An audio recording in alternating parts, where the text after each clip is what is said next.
কোরআনে কারীমে আল্লাহ বলেন কুল হাল ইয়াস্তাউইল্লাযীনা ইয়ালামুনা ওয়াল্লাযীনা লা ইয়ালামুন। হে নবী, আপনি জানিয়ে দিন যারা শিক্ষিত যারা অশিক্ষিত, অর্থাৎ যারা কোরআন শিক্ষা করে, ইলমে ওহী শিক্ষা করে, কোরআনের বিদ্যা যারা অর্জন করে আর যারা করে না তারা কোনোদিন সমান হতে। তবে এই সূক্ষ্ম কথাটা সবাই বুঝবে না। ইন্নামা ইয়াতাযাক্কারু উলুল আলবাব, বুদ্ধিমান যারা এরাই বুঝবে। তোমরা যাদেরকে বুদ্ধিজীবী মনে করো এরা না, এরা তো বুদ্ধিজীবী না, বুদ্ধিজীব। বাংলা শিক্ষিত হওয়ার পর, ইংরেজি শিক্ষিত হওয়ার পর কোরআন শিখে নাই, নামাজ শিখে নাই, এটা একটু পরে পরে কয় আরে বাপরে বাপ, মাদ্রাসার জ্বালায় থাকা যায় না। এই যে আজকে ওয়াজ করতেছি, মাইকের আওয়াজ যাইতেছে, দেখবেন সকালে ওইটা কিছু বুদ্ধি জানোয়ার আছে, কথা কয় না। আমি যে জানোয়ার কইছি আপনারা রাগ করেন না। যত শিক্ষা দীক্ষা উপরে যায় তত কি বয়া পেশাব করে না দাঁড়ায়। আপনাদের এলাকার ছাগল মহিষ গরু বাছর এদের কোনোদিন দেখছেন পেশাবের সময় বয়ে গেছে? তাইলে হে আর জানোয়ারের মধ্যে কি বেশ কমিল?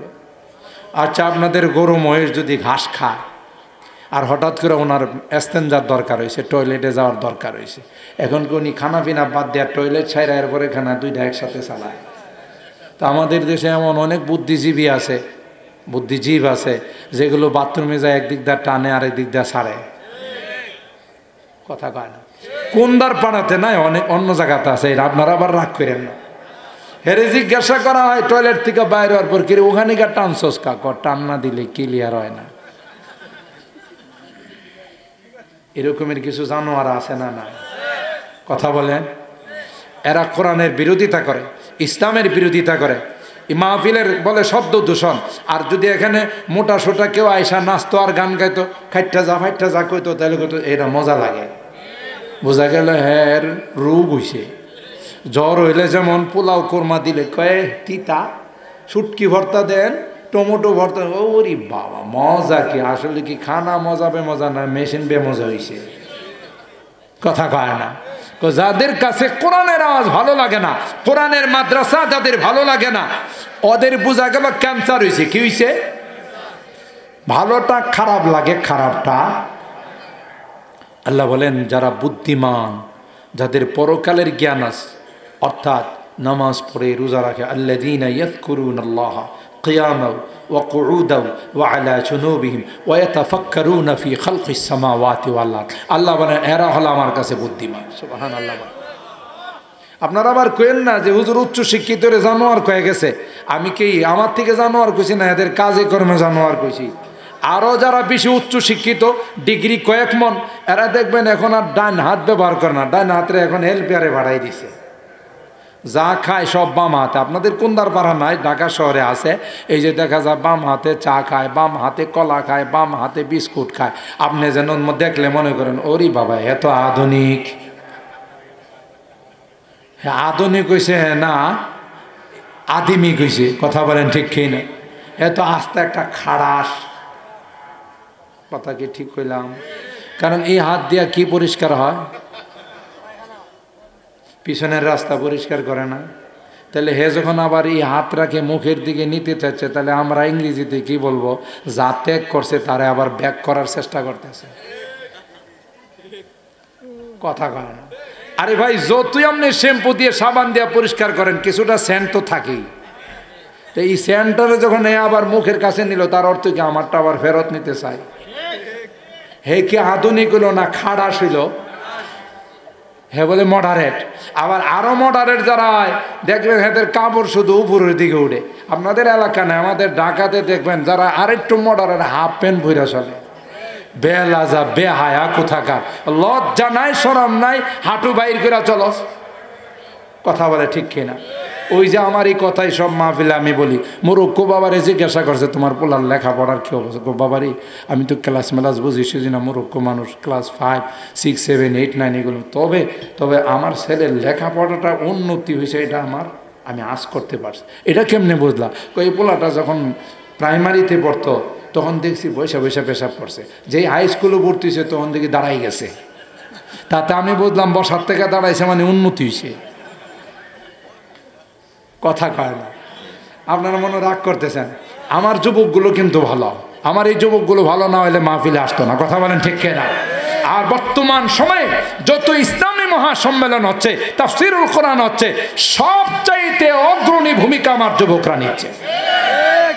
আমার তো মনে কয়, জানি না এতদিন বাঁচবো কিনা, যুবকরা যেইভাবে ইসলামের দিকে অগ্রসর হচ্ছে এই বাংলাদেশের জমিনে, সামনের পার্লামেন্টে, সামনের সংসদে কেউ যদি কোরআনের মুসলেখা না দেয় যে কোরআন সুন্নাহ পক্ষে আইন করব, বিরুদ্ধে কোনো আইন করব না, তা না হলে তাদেরকে সংসদে বসানো হবে না। কথা বলেন ঠিক কিনা? কারণ আমরা দেখছি কোরআনের বিপক্ষে আইন করে বহু অশান্তি পেয়েছি। আর অশান্তি দেখতে চাই না। কোরআনী আইন হবে, খেলাফত প্রতিষ্ঠিত হবে, তাই বাংলাদেশে জান্নাতে হাওয়া বিরাজ করবে। কথা বলেন ঠিক কিনা? আমি তো গোটা বাংলাদেশের সব জায়গাতে যাই, আলহামদুলিল্লাহ সব বড় বড় ইসলামী মহাসম্মেলন যুবকরা আঞ্জাম দিচ্ছে। অথচ আপনাদের এই দিক দিয়ে মাহফিল করে গেলে আগে কয়েক বছর আগের কথাই বলতেছি, গেলেন কানে ধরে রাখতই তো রূপবান মানুর গান গাইতো, কলের গান গাইতো। কথা বলেন ঠিক কিনা? ভৈরব থেকে পার হইলে ঢাকা যাওয়ার পথে দুই সাইডেই শুনতাম কলের গান গায়, কিন্তু আলহামদুলিল্লাহ এখন কোথাও কলের গান শোনা যায় না। এখন যারা আজকে যাবে রুট দিয়ে, এরা শুনবে যে কোরআনের আওয়াজ হচ্ছে। কথা বলেন ঠিক কিনা? যারা এই মেন রুট দিয়ে যাবে, এরা দেখবে তাফসীর হচ্ছে, কোরআনের কথা হচ্ছে। ইনশাআল্লাহ এই বাংলার জমিনে কালিমার পতাকা পথ পথ করে উঠবে ইনশাআল্লাহ। কথা বলেন ঠিক কিনা?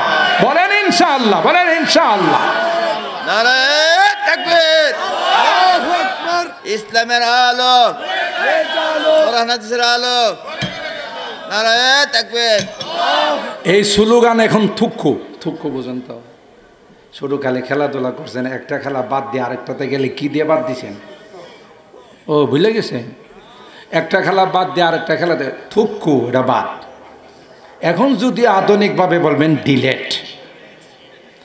আগের স্লোগান ডিলেট, বর্তমান স্লোগান হবে কোরআন সুন্নাহর আলো আগত সংসদে জালো। কথা বলেন ঠিক কিনা? পার্লামেন্ট থেকে যখন কোরআনে আইন হয়ে যাবে, মুসলমান নামাজ পড়া ছাড়া কোনো দোকান খোলা রাখতে পারবে না, মার্কেট খোলা রাখতে পারবে না, অফিস খোলা রাখতে পারবে না। আল্লাহর কসম, কোনো দুর্নীতিবাজ বাংলাদেশে তৈরি হবে না। কোনো রকমের কোনো অশ্লীলতা, বেহায়াপনা থাকবে না। কথা বলেন ঠিক কিনা? এই মাদ্রাসাগুলো যতদিন এই দেশে থাকবে, আকাশের নিচে জমিনের উপরে, ততদিন আল্লাহ আমাদেরকে শান্তি দিতে থাকবে। সুবহানাল্লাহ বলেন। আমরা আযাব গজব থেকে বাঁচতে পারবো। ও মুসলমান, আজকে যে বাচ্চাদের মাথায় পাগড়ি দেওয়া হয়েছে, আপনারা জানেন না তাদের কি পাওয়া। যেদিন সন্তান আপনাকে আপন বলে স্বীকার করবে না, আপনজনকেও আপন বলে স্বীকার করবে না, সেদিন আপনাদের এই কুন্দারপাড়ার মার্কাজুল উলুম মাদ্রাসার হাফিজে কোরআনগুলো আল্লাহকে বলবে, আল্লাহ এই মানুষগুলো রাত্রে জাগ্রত থাইকা কনকনে শীতের মধ্যে বসে বসে আমাদের কোরআন শুনছে, আমাদের মাদ্রাসায় আমাদের বড় হুজুর সাইফুল্লাহ সাহেবের সাথে যোগাযোগ করছে, মাদ্রাসায় কি লাগবে দান খায়রাত করছেন, ডোনেশন করছেন, অনুদান দিয়েছেন। আজকে গুনার কারণে বাম কাতারে দেখা যায় না। আমরা তোমার জান্নাতে যাব না যতক্ষণ পর্যন্ত তাদের জান্নাতের ফায়সালা। আর জোরে সুবহানাল্লাহ কোন? ওই দিন কি কেউ আপন বলে কাউকে স্বীকার করবে? নবীরা পর্যন্ত নাফসি নাফসি বলবে। একটা হাফেজে কোরআনের যদি পাওয়ার হয়, আলেমের পাওয়ার কম থাকবে না বেশি থাকবে? সুবহানাল্লাহ। হাফেজ রে তো 10 জন, আর আলেম রে আল্লাহ কত জনের পাওয়ার দিবেন তার কোনো হিসাব নাই। সুবহানাল্লাহ জোরে কোন? আরো বড় ভাগ্যবান ওই সকল মা বাবা যাদের সন্তানকে হাফেজ বানাইছে। আজকে তো আমরা মাহফিলে তাদের পাগড়ি দিছি, আর হাফেজে কোরআনের মা বাবাকে আল্লাহ নূরের মুকুট পরাই দেবেন আল্লাহর মাহফিলে। আল্লাহর মাহফিলে তো আজকে যে পরিমাণ লোক, তার চেয়ে তো 2-1 জন বাড়তে পারে নাকি আরো বেশি হবে? সেখানে আল্লাহ নিজে হাফেজে কোরআনের মা বাবার মাথায় মুকুট পরাই দেবেন। এই মুকুটের উজ্জ্বলতা কি হবে জানেন? আপনার ঘরের ভিতরে যদি সূর্যটা ঢুইকা যায়, বর্তমানে আলো যা আছে তাই হবে না, একটু বেশি হবে? তার চেয়েও বেশি আলো হবে হাফেজে কোরআনের মা বাবার মাথার মুকুটের আলো। তাহলে আমাদের সন্তানদেরকে তো মাদ্রাসায় পড়াবো ইনশাআল্লাহ। হাত তোলেন, হাত তোলেন। যাদের সন্তান আছে নিয়ত করেন একটা সন্তানকে হাফেজ বানাবো, আলেম বানাবো। বলেন আল্লাহুম্মা আমিন। আল্লাহ আমাদেরই মনের ভাষণাকে কবুল করেন, আমিন বলেন। আর আমরা এই মাদ্রাসার সাথে হাত নামান।